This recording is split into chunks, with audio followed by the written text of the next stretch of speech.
বুঝতে পেরেছি, নিশ্চয়ই উনি ছদ্মবেশ নিয়ে বেরিয়েছেন যেন কেউ ওনাকে চিনতে না পারেন। কিন্তু নতুন রানীমা, আমি ঠিকই আপনাকে চিনে ফেলেছি। আমার চোখ ফাঁকি দিতে পারলেন না। তবে আমাদের নতুন রানীমা হয়তো বুঝে গেছেন যে চন্দ্রকুমার এখানে আছেন, তাহলে তো সে এখান থেকে তাকে ফিরিয়ে নেওয়ার চেষ্টা করবেই। কিন্তু ভেতর থেকে কোনো সারা শব্দ কিছুই তো পাচ্ছি না। কি হচ্ছে কি ভেতরে? আসলে কি রাজকুমারের সাথে মেয়েটির বিয়ে হয়ে গেল নাকি, না এখনো হয়নি? তবে আমার মনে হয় আমাকে একবার এগিয়ে এগিয়ে দেখতে হবে, আর আমাকে সব খবরাখবর নিতে হবে। আর তারপর তো বুঝতে পারবো আমাকে কোন দিক থেকে কাজ করতে হবে। কারণ এখন তো নতুন রানীকে দেখে আমি একটু বেশি অবাক হয়ে যাচ্ছি। মনে হচ্ছে আমার চালটা অন্য দিক থেকে চালতে হবে।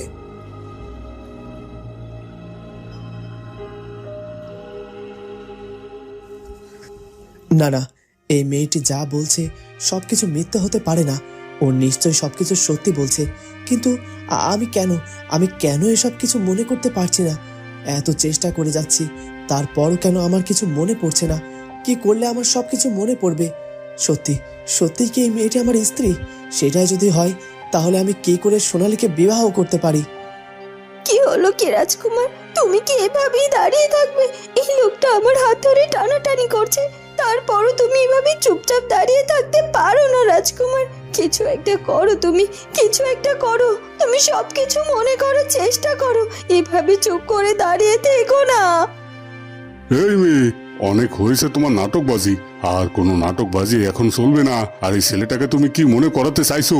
তুমি কি ভেবেছো তুমি এখানে এসে একটা নাটক সাজিয়ে দেখিয়ে বিয়েটা ভাঙবে, তাই তো? না, সেটা কোনোভাবেই সম্ভব নয়। আমি জমিদার মশাই, আমি যেহেতু এদের হুকুম দিয়েছি এই ছেলেটার সাথে সোনালীর বিয়ে হবে, তাহলে হবে। সেই বিয়ে আর কেউ ভাঙতে পারবে না।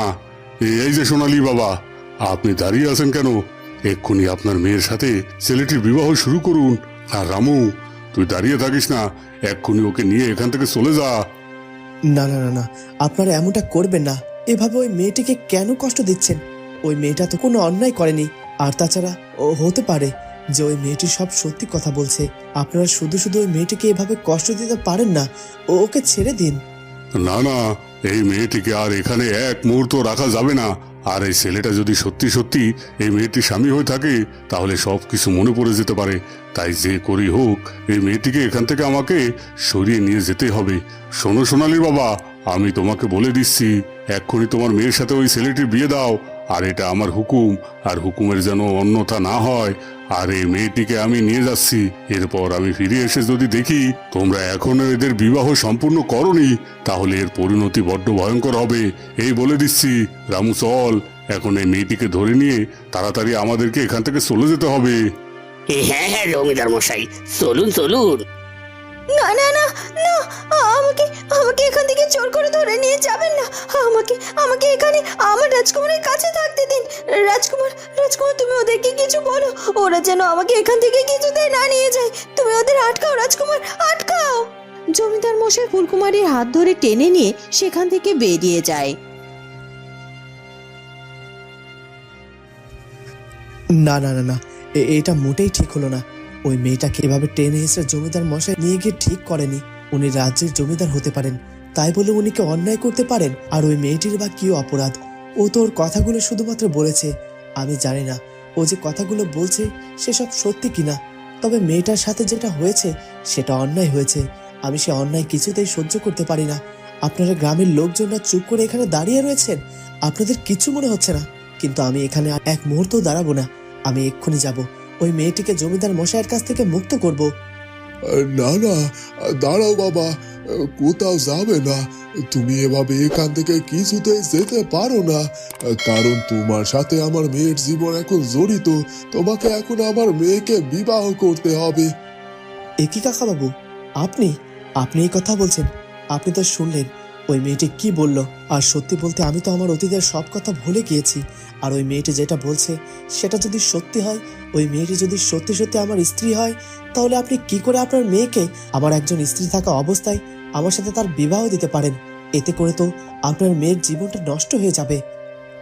তুমি যদি এখন এই মুহূর্তে আমার মেয়েকে বিবাহ না করো, আমার মেয়ের জীবনটা নষ্ট হবে। আর তাছাড়া ওই মেয়েটা যা বলছে এসবের কোনোটাই সত্যি নয়। আমার মনে হয় ও মিথ্যে বলছে। আর আমার মেয়ের সাথে যেহেতু তোমার বিয়ে হওয়ার কথা, এখন তোমাকে আমার মেয়েকে বিয়ে করতেই হবে। আর তুমি যদি আমার মেয়েকে বিয়ে না করো, আর বিয়েটা যদি এভাবে ভেঙে যায়, তাহলে আমার মেয়েটার আর কোনোদিনও বিয়ে হবে না। আর তাছাড়া জমিদার মশাই কি বলে গেল শুনলে না? তোমার সাথে যদি আমার মেয়ের বিয়ে না হয়, তাহলে তিনি কিছুতেই আমাকে আর আমার মেয়েকে ছেড়ে দেবেন না। তোমাকে তো আমি আশ্রয় দিয়েছিলাম, আর এখন তোমাকে আমার কথা রাখতেই হবে। তুমি আমাদের বিপদে ফেলতে পারো নে। হ্যাঁ, আপনি আমাকে বিপদের সময় আশ্রয় দিয়েছেন, কিন্তু আমার মন বলছে এই বিয়ে যদি আমি করি তাহলে বড্ড অনর্থ ঘটে যাবে। আপনি একটু বোঝার চেষ্টা করুন, আমি সোনালীকে কিছুতেই বিয়ে করতে পারছি না, কিছুতেই না।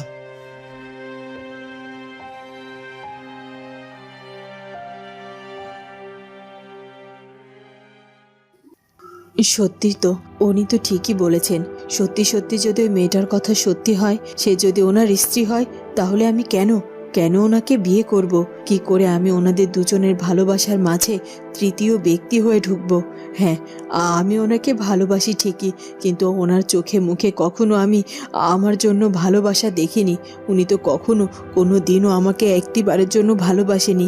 উনি তো একরকম বাধ্য হয়ে আমাকে বিবাহ করছেন। আর এখন যেহেতু এই মেয়েটি ওনার স্ত্রীর দাবি নিয়ে এসেছে, তাহলে সে এমনি এমনি এখানে আসেনি। এর পেছনে সত্যিই নিশ্চয়ই কোনো কারণ আছে। আমার তো মনে হচ্ছে ওই মেয়েটি যা বলছে সত্যিই বলছে। যদি সেটাই সত্যি হয়, তাহলে তো এই মেয়েটির সাথে অন্যায় করা হচ্ছে। তাহলে এখন আমি কি করব? কি করা উচিত আমার? আমি কি আমার নিজের বিয়ে ভেঙে দেব? কিন্তু সেটা যদি করি, তাহলে আমার আর আমার বাবার জায়গা তো এই গ্রামে হবে না। জমিদার মশাই যে করেই হোক, তার কথা অমান্য করার অপরাধে হলেও আমাদেরকে এই গ্রাম থেকে বের করে দেবে। আর এই ভিটে মাটি বাড়ি ছাড়া তো আমার আর আমার বাবার আর কিছুই নেই। আর আমি আমার বাবাকে নিয়ে কোথায় গিয়ে দাঁড়াবো? চারকুলে কোনো আত্মীয় স্বজনও নেই যে তার বাড়িতে গিয়ে আমি বাবাকে নিয়ে আশ্রয় গ্রহণ করব। কিন্তু তাই বলে কি আমি এখন এই ছেলেটির সাথে মিলিয়ে না দিয়ে এতটা স্বার্থপর হয়ে যাব? নিজের স্বার্থের জন্য এই ছেলেটি আর এই মেয়েটির সম্পর্ক ভেঙে টুকরো টুকরো করে দেব? কিছুই তো বুঝতে পারছি না। হে বিধাতা, তুমি আমাকে পথ দেখাও। কি করব আমি? এই ছেলেটির চোখের দিকে তাকিয়ে আমি ভালোভাবেই বুঝতে পেরেছি যে সে ওই মেয়েটির জন্য তার চোখে অনেক ভালোবাসা। আর ওই মেয়েটি তো ওকে রাজকুমার রাজকুমার বলে পাগল হয়ে যাচ্ছে। ওই মেয়েটি কোনোভাবে এতটা মিথ্যে বলতে পারে না। তাহলে কি আমি নিজের বিয়েটা নিজেই ভেঙে দেব?